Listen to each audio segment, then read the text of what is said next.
bagi kita semua. Hari ini saya akan menyampaikan makalah saya dengan tema COVID-19 dan dengan judul makalah Dampak Virus Corona Terhadap Perekonomian Masyarakat, khususnya para petani. Hampir beberapa bulan ini, dunia dan Indonesia dilanda dengan yang namanya COVID-19 yang disebabkan oleh virus corona yang mampu mengakibatkan kematian. Virus corona merupakan virus yang menyerang saluran pernapasan dan menyebabkan demam tinggi, batuk, flu, sesak nafas, serta nyeri tenggorokan. Penyebaran virus ini sangatlah cepat hingga memakan banyak nyawa di berbagai negara, termasuk Indonesia. Awal mulanya, warga Indonesia yang positif terkena virus hanya 2 orang. Namun penyebaran virus ini sangat cepat sehingga setiap hari ada orang yang terkena atau terjangkit virus ini. Hingga pada akhirnya pemerintah mengambil keputusan untuk persiapkan rumah sakit daerah sebagai rumah sakit rujukan bagi setiap orang yang terjangkit COVID-19. Akibat dari maraknya virus corona ini mengakibatkan berbagai hal yang hampir dikerjakan di rumah, baik sekolah, kuliah, bekerja, ataupun yang lainnya, termasuk berkebun dan bertani bagi para petani.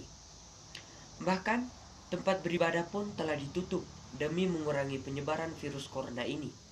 Tapi pada makalah ini saya akan ingin lebih menitik beratkan pada pekerjaan para petani yang notabene-nya bekerja di luar rumah.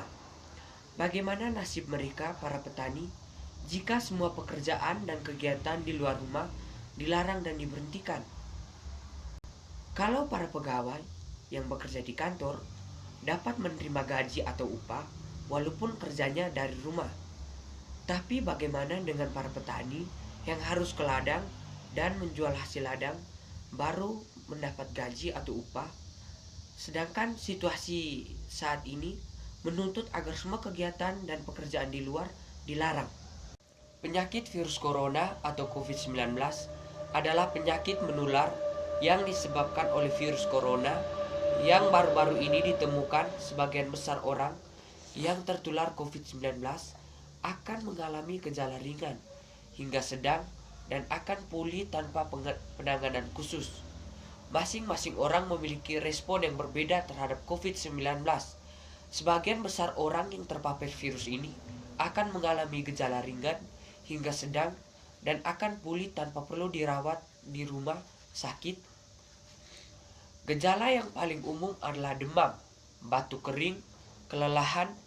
Sedangkan gejala yang sedikit tidak umum adalah rasa tidak nyaman dan nyeri tenggorokan, diare, mata merah, sakit kepala, hilangnya indera perasa atau penciuman, ruam di kulit, atau perubahan warna pada jari tangan atau jari kaki.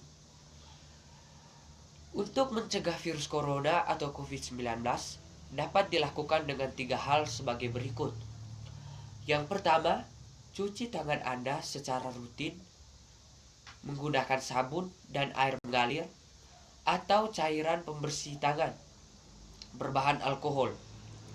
Yang kedua, selalu jaga jarak aman dengan orang yang batuk atau bersin. Yang ketiga, kenakan masker jika pembatasan fisik tidak dimungkinkan. Secara umum, bisa dibilang ekonomi adalah sebuah bidang kajian tentang pengurusan sumber material, individu, masyarakat, dan negara untuk meningkatkan kesejahteraan hidup manusia. Karena ekonomi merupakan unsur tentang perilaku dan tindakan manusia untuk memenuhi kebutuhan hidupnya yang bervariasi dan berkembang dengan sumber daya yang ada melalui pilihan-pilihan kegiatan produksi atau distribusi. Untuk mengerti apa pokok persoalan ekonomi, kita berpegangan dari 2 kenyataan ini. Untuk dapat hidup layak, kita membutuhkan serta menginginkan macam-macam hal seperti makanan, minuman, pakaian, obat, rumah, pendidikan, dan lain-lain. Kebutuhan manusia yang banyak dan beraneka ragam sifatnya. Dan akhirnya pemerintah membuat suatu kebijakan agar para petani tetap bisa menjual dan mengurus hasil ladang mereka, agar para petani tetap punya penghasilan walaupun tidak sama pada saat sebelum pandemi. Dan para petani juga merespon kebijakan pemerintah dengan berjualan di lapak mereka dan tetap mengikuti aturan protokol kesehatan seperti menjaga jarak, cuci tangan, dan pakai masker.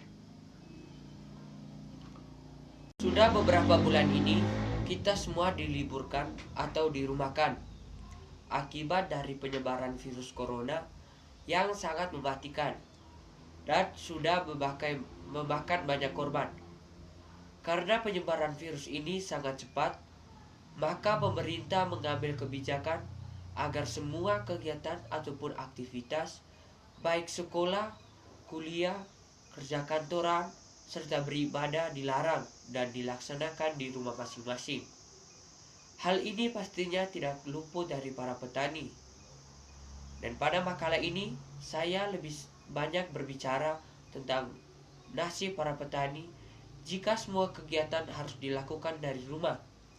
Sedangkan pekerjaan mereka agar mereka bisa mendapat nafkah ada di luar mereka, yaitu di ladang atau kebun mereka. Secara otomatis, pekerjaan mereka akan terhambat karena pembatasan kegiatan yang diberlakukan oleh pemerintah. Dan jika terus seperti itu, maka mereka akan sulit menafkahi keluarga mereka karena tidak bisa mendapat penghasilan. Ada dua kemungkinan dampak yang dirasakan dan dihadapi oleh para petani. Yang pertama adalah mereka tidak bisa merawat atau menjaga kebun mereka dan tidak bisa memanen hasil dari kebun mereka. Dan yang kedua, mereka tetap dapat menjual hasil ladang mereka, tetapi dengan harga yang rendah karena kondisi saat ini yang memungkinkan banyak orang yang berpenghasilan kecil akibat COVID. Dan juga banyak kebutuhan pokok sudah bisa dipenuhi orang-orang dengan cara menanam tanaman pokok seperti umbi dan lain-lain di pekarangan rumah mereka. Dari permasalahan di atas, para petani pasti sangat kesusahan dan pasti sulit untuk mendapat uang untuk menafkahi keluarga mereka. Dan akhirnya pemerintah membuat suatu kebijakan agar para petani tetap bisa menjual dan mengurus hasil ladang mereka, agar para petani tetap punya penghasilan walaupun tidak sama pada saat sebelum pandemi. Dan para petani juga merespon kebijakan pemerintah dengan berjualan di lapak mereka dan tetap mengikuti aturan protokol kesehatan seperti menjaga jarak, cuci tangan, dan pakai masker. Berdasarkan makalah di atas, dapat disimpulkan bahwa pola hidup yang baru akibat pandemi COVID-19 dapat merubah semua hal, bahkan sampai tingkah laku, karena pola ini juga dapat membuat orang-orang bekerja dengan pola yang baru. Hal ini membuat pendapatan seseorang bisa banyak, bisa sedikit, bahkan tidak dapat apa-apa. Saya menyadari sepenuhnya jika makalah ini masih banyak kesalahan dan jauh dari sempurna. Oleh karena itu, untuk memperbaiki makalah tersebut, saya meminta kritik yang membangun dari para pembaca dan pendengar. Sekian dan terima kasih dari saya.